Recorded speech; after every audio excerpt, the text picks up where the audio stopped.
Podcasts on UNC-TV.org are made possible through the financial contributions of viewers like you, who invite you to join them in supporting UNC-TV.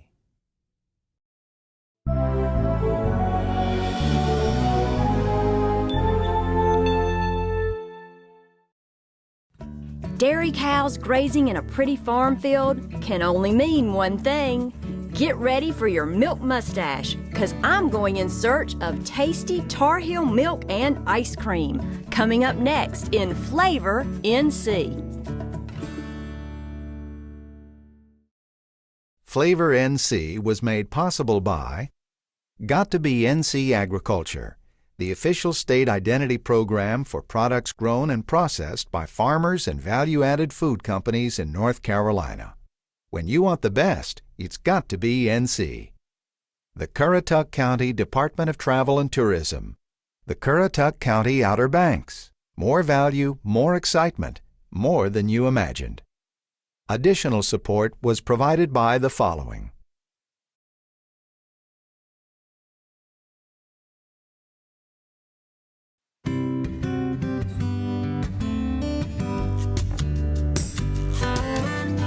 There's no Main Street, no zip code, and you won't find it on a map.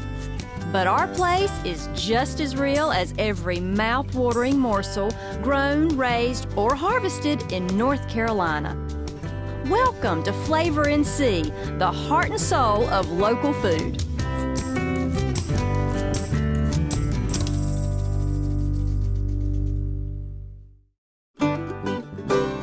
Remember how when you were a kid, your mom would tell you to drink your milk so you would grow up big and strong? Well, she was in good company. Milk and dairy products are a great source of calcium and vitamins B and D. Cow's milk first entered our diet about 7,000 years ago.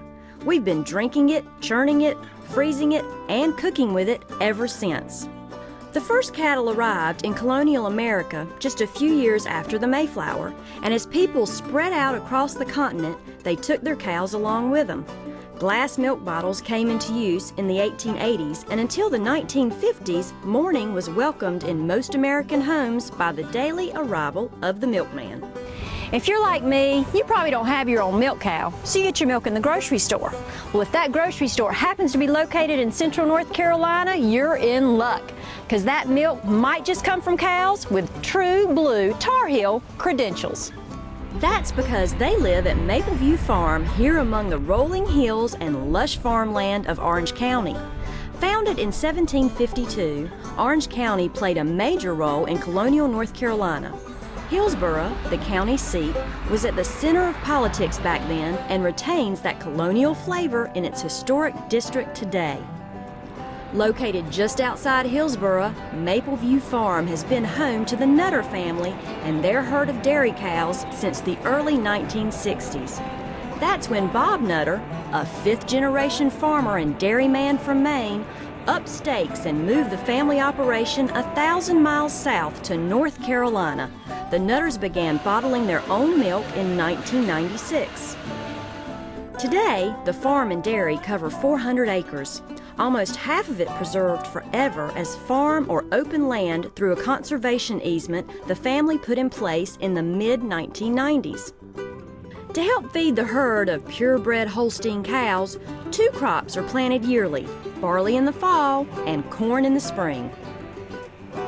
And a couple of times a year, truckloads of corn from down east North Carolina arrive to help supplement the feed. Roger Nutter, Bob's son, runs Mapleview Milk Company, the on-site processing and bottling plant for Mapleview's milk. Roger, your farm is just so peaceful and tranquil. I love it. Your cows seem very happy. Tell me a little bit about all your cows. Well, we milk about 150 registered Holstein cows that we moved down. My grandfather and father moved down from Maine in 1963. My grandfather brought in some of the first Holsteins into this country in the early 1900s. Where did they come from? From Holland. Oh, okay. Now, I noticed that all your cows are not black and white, and I thought that Holsteins were black and white. So the other ones that are kind of a brown and white, what are they? They're red and white Holsteins. Holsteins do have a red recessive gene that they carry. Are these all your milking cows for the dairy? Now, these are just our dry cows. What's the difference between a dry cow and a milking cow? Well, a milking cow is a lactating cow giving milk, and about 60 days before they're due to have a calf, we quit milking them and put it in the pasture and give them a vacation. Okay, so these cows are on vacation and they're waiting to have babies. Right. I gotcha. I did not know that. Well, they're absolutely beautiful. Do you milk the cows here on the farm, on the dairy? Yes, we do.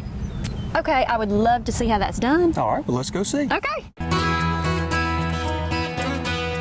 While they're producing milk, the herd is kept in an open-air barn where they can catch the cool breeze and keep an eye on what's happening on the farm.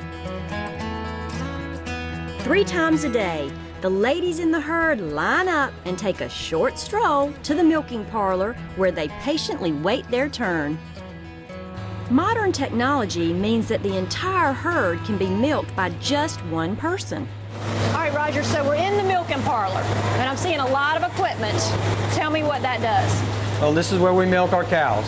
The cows come in here, they are prepped, the machines are put on, it's all computerized. The computer will tell us how much milk each cow gave, and when the cow is through milking, it automatically takes it off. They are dipped, they go out, the next group comes in. Okay, so this is a little high-tech than I realized. Just a little bit. Okay, and so it keeps up for you how much milk you're producing every day and week and yearly and that sort of thing. Yep, we know how much milk each cow gives each day. Now, what you feed them, the cows, does that affect your milk? Oh, definitely. Whatever a cow eats directly affects the flavor of the milk.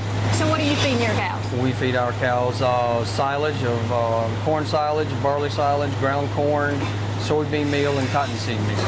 Okay, so your special recipe is what makes your delicious Mapleview milk. Yes. How often do you milk your cows? We milk our cows 3 times a day, and we feed them twice a day. Okay, so it's all very routine, a cycle. Every day, 365 days a year. And that keeps them happy and you happy. Yes, ma'am. The milk is pumped directly into a 3,000-gallon storage tank.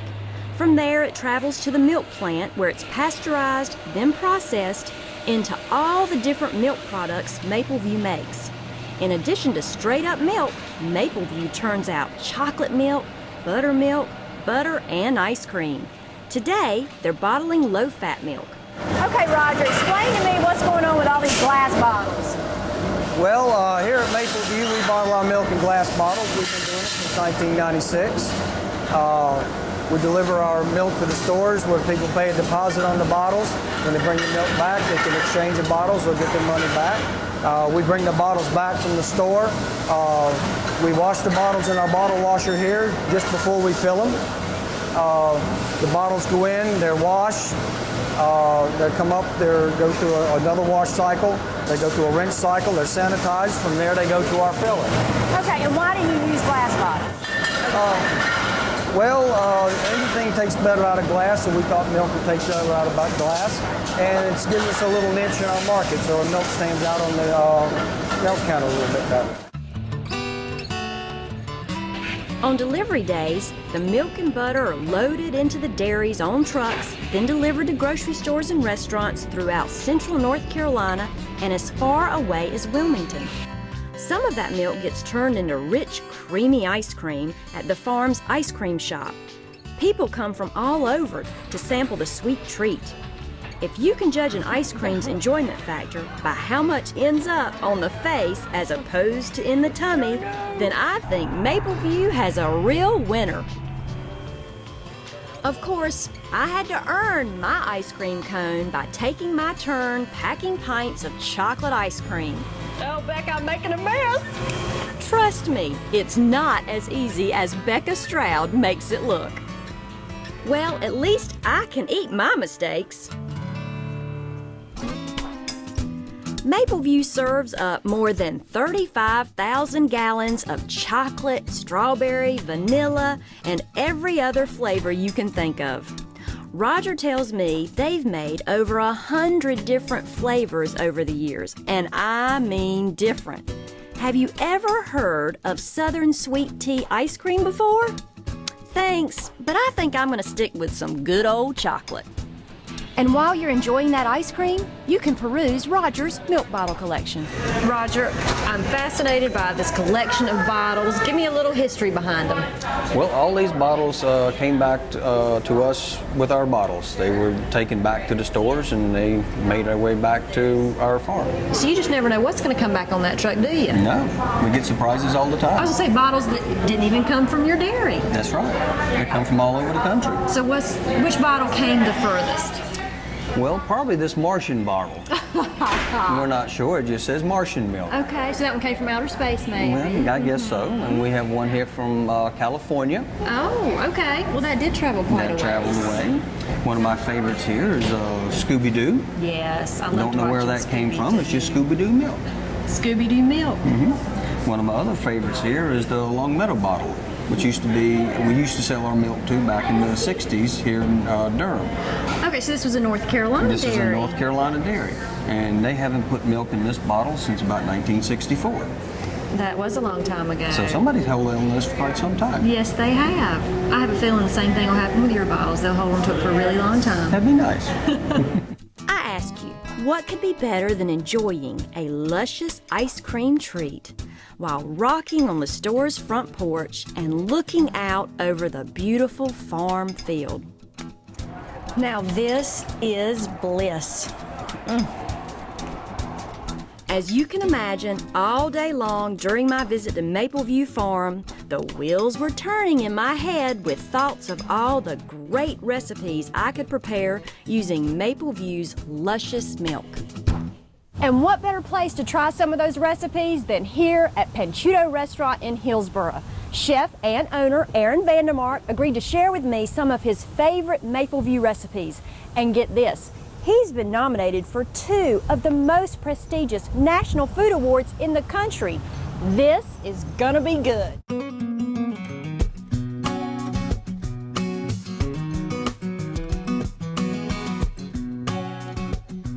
Okay, Aaron, what are we gonna make with all this fabulous Mapleview milk? We're going to make ricotta, which is, if you're making cheese for the first time, a really essentially simple cheese to make. Pretty easy. Milk, cream, a little bit of rennet, and some salt. And that's all there is to it. That's it to make homemade ricotta. That's it. Okay, show me how it's done. All right. First step, obviously, get your milk open. We're going to use a gallon of milk here. So with Mapleview, that's 2 half gallons. Okay. You know, I am in love with their milk. It's great, and it's a real luxury for us to be able to use local milk. The restaurant's predicated on using local products, and having them close by to not use it, I think, would be a real waste. Right, right. And not to mention, it tastes great. So the milk's in the pot. We're going to go with a little bit of cream here, about 3/4 of a cup. Okay, and this is heavy cream? It is heavy cream. Okay. So, with Mapleview, there's often sort of a cap there that you just need to break. But okay. 3/4 of a cup. Right about there. All right. And add that right to your milk. We'll turn on the heat and get the process started. You're going to want to bring this up to about 200 degrees. So we'll check that, and with a little bit of stirring, we'll check that in about 10 minutes, and we should be there. That didn't take as long as I thought it would.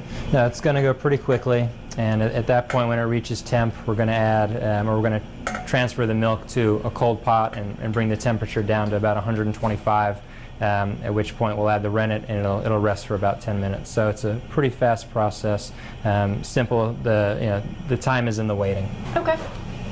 So we'll check the temp real quick here, but I think we're going to be really close. 196, 197. 198. So we're at about 200. So once we hit that number, like we just did, all we're going to do is transfer our milk from a hot pot to a cold pot. And that'll start the cooling process much faster. Now, in this case, I'm going to put this in an ice bath to really get this thing... To speed the process up. To speed it up, exactly. At home, if you didn't want to do that, you could let this rest, and it's gonna come down to temp. Okay, and what temperature are we going to? We're going to 125. 125. So we'll land about there. So again, in this case, we'll bring it right over, get it in an ice bath, and you know, it actually goes pretty quickly, bringing that temp down, no more than a couple of minutes. And okay. We'll stir it, we'll check that temperature one more time. When it gets to 125, we'll add the rennet. All right, so we're 124? Yep, 124, 125 degrees. We'll transfer this, just add the ice. And at this point, we're going to take a little bit of salt while it's still warm. That'll dissolve. It's about 1.5 tablespoons. Just give that a stir. We've got our rennet tablet. Now, what is a rennet tablet? So rennet, in this case, is an enzyme that's going to dissolve in this water. It's sold in liquid or solid form, and it's going to separate the curds from the whey. And I can find that pretty much anywhere? Yep, most grocery stores have it nowadays. Okay, all right. So that'll dissolve pretty quickly. That cold water, hot water? This is just cold, quarter cup of water, and the directions for how much to add will be on your packet. Exactly. Okay, and then now this sits? Yep, it's going to sit for 10 minutes, give it a little stir, and we'll come back to it 10 minutes later, and it'll be ready to go. Okay. So Lisa, we've got everything in place. We're going to use these to strain. All we're going to do now is check that the milk coagulated, which it did, put a little mark there, give it a stir, and you can see how it starts to separate the curds from the whey. Okay, so it's separated. We're going to do our double straining, and we've made ricotta? And that's it. Okay. Yep. So at this point, we're just going to stir and strain. The ricotta's broken. It's that simple. And I've got these 2 pots just to speed things up a little bit. Milk will go in.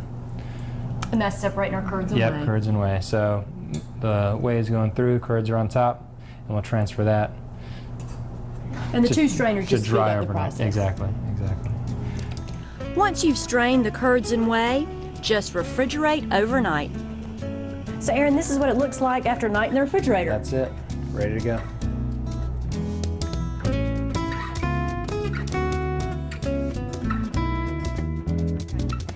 Aaron, we've got our homemade ricotta. What are we going to make with that? So we're going to take our ricotta that we made earlier and turn that into ricotta milky. So in this case, we've got the 2 cups of ricotta from what we made. I'm going to add an egg to that. Okay. Really simple. Egg going in. We're going to add a pinch of salt. Pinch of salt? Yep. And a little bit of grated Parmesan cheese. Oh, okay, so fresh it's about grated Parm. a quarter cup there. And that's it? That's it. We're going to add a little bit of flour to help bind it, but this will get us started, and we'll start to bring that together. And you recommend using a whisk to blend the ingredients together? For this first part, it makes the most sense. We'll transition to a spatula in a minute to work in the flour, and you can see the ricotta gets caught in the whisk a little bit, but that's okay. Okay. So we got a good mix there. Just knock your ricotta out, and we'll go to the flour stage. Spatula. This is about a half a cup of flour. Okay. I'm going to add most of that, but not quite all of it. Part of this recipe is a little bit tactile, and you just got to kind of feel it and know if it's too sticky or not. And that little bit of extra flour, which we'll use for rolling it on the cutting board, will help prevent it from sticking to anything. So at this point, it's a little bit of a shaggy mass, but it's close. You just want to make sure you're kind of pressing and smoothing, kind of working in that flour. At the same time, with any flour product that you want to stay tender, you don't want to overwork it. So that's about right there for us. And we'll turn this out onto the board here in a second. Okay. It's got a great texture. Yeah, and the color, you know, with that bright local egg yolk, gives it a nice sort of golden color. So a little bit of flour out on our board. And again, we'll just sort of turn the ricotta gnocchi out. All right, so that's our dough. Can you flavor the gnocchi? You could flavor it now with any sort of herb. Would be a nice addition, or you could flavor it on the back end in the sauce, which is what we'll do today. Okay. But yeah. So you just roll this out into a long sort log. of, again, you can see it's rolling, it's not sticking to anything. We've got a nice sort of soft, supple dough. To work with it a little easier, I might cut it into a few sections, kind of put them there, and then with this smaller section, we'll start to roll this out into our chain. So just some light pressure, kind of moving your hands outwards as you go. Is this like working with bread dough? You know, it's a lot softer than that, and so you've got to be pretty gentle with it. I mean, this was very little pressure to roll out this chain. I mean, it is cheese. Okay. So, that being the primary ingredient, it's soft. So you've got your chain about the size you want. Again, you could roll it thinner for smaller gnocchi. You could leave it a little bit bigger, be a larger gnocchi. In this case, we've got sort of just a nice medium section, and I'll start cutting away our dumplings, so to speak. Right? And that's as simple as the first part of this dish is. Okay, now can you drop them straight into the water? You could go right from here. In this case, we'll get all these rolled out and they'll be fine while they wait, just on a pan or a plate to the side. And we'll go right into very gently simmering water. That's key. If your water's boiling too hard, again, it's such a tender product that it could dissolve. So it's almost right above a poach in terms of water temperature. Okay, here's your gnocchi. Okay, and if you weren't going to use these today, these freeze great. You could make the whole batch, put them away, and for a couple of weeks they're going to taste great, and they can cook directly from frozen. Okay, also. Directly from frozen. Yep. In this case, we're going fresh, and so we'll get these in the water gently. What's going to happen is they're going to float, and I'm just going to give that a little shake, make sure they're not sticking to the bottom. But they're going to come up and float, and after they floated, I want to give them about a minute in the water to really set. But that's all it'll take, and we'll transfer it right from the hot water to just a little pan with some Mapleview cream, and we'll bring this dish together in a couple of minutes. Okay, so what are you doing next? So to finish this, once the ricotta gnocchi come over, we're just going to add a little bit of salt, season that up. Remember, there's a little salt in the ricotta, so you don't want to overdo it. So a little bit of salt. I've got some lemon thyme. Again, you could use chives, thyme, rosemary, whatever, basil, whatever you prefer that day. Again, for me, just a little lemon thyme. And as this starts to tighten up and become a little bit saucier, I'm going to saute a few shiitake mushrooms, and we'll bring this all together in just a second.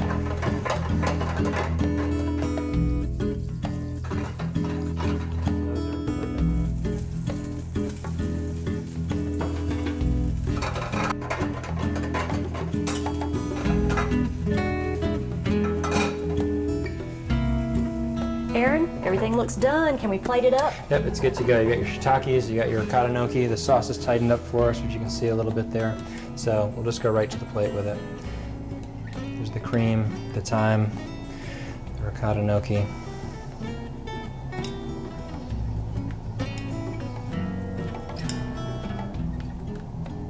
They look so soft and delicate. They are.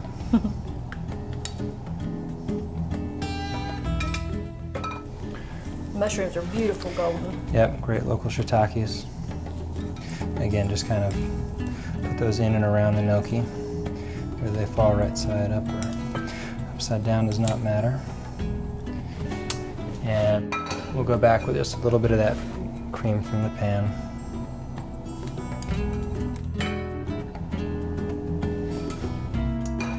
And last we'll finish with some of the radishes, and we've got a few baby radish microgreens just to kind of echo that same flavor while bringing in a little bit of green to the plate. And that's what these guys are. It's simple yet beautiful. Yeah, and vegetarian, which for a lot of people is an added plus. We'll just finish with a little bit of olive oil on the dish, kind of bring it all together, and that's it. Perfection.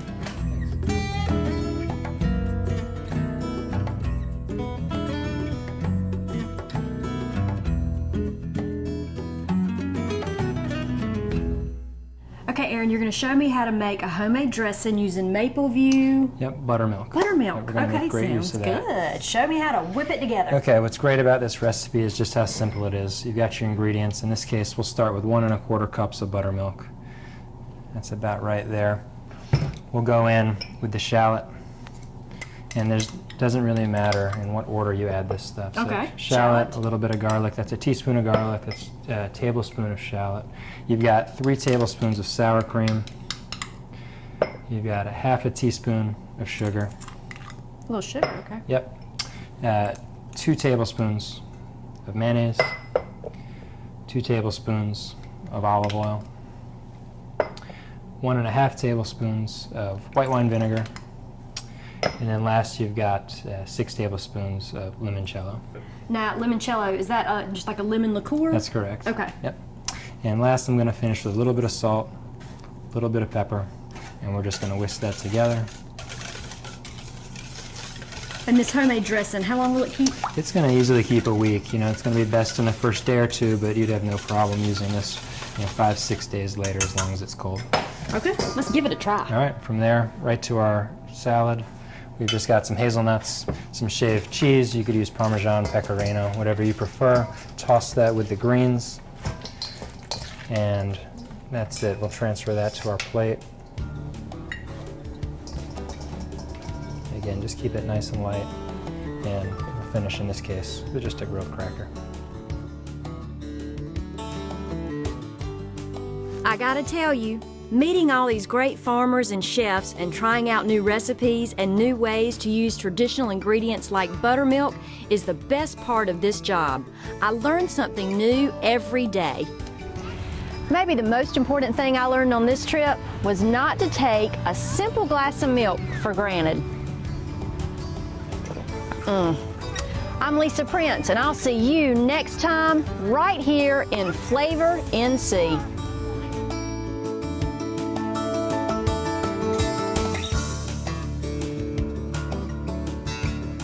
To see today's recipes or for more information on local food and farmers markets in your area, visit flavornc.com.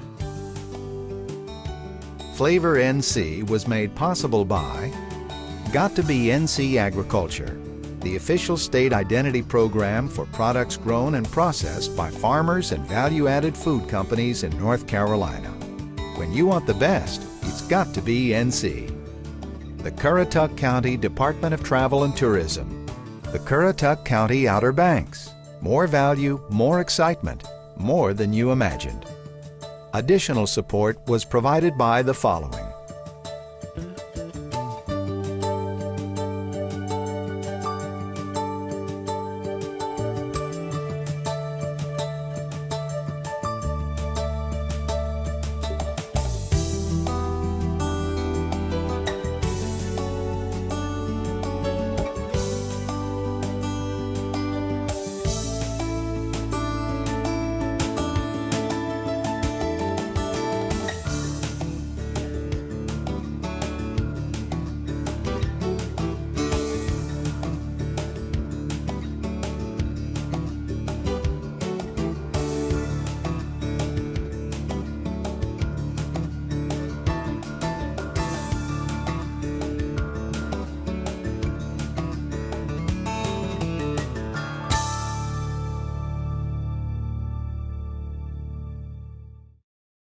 Podcasts on UNC-TV.org are made possible through the financial contributions of viewers like you, who invite you to join them in supporting UNC-TV.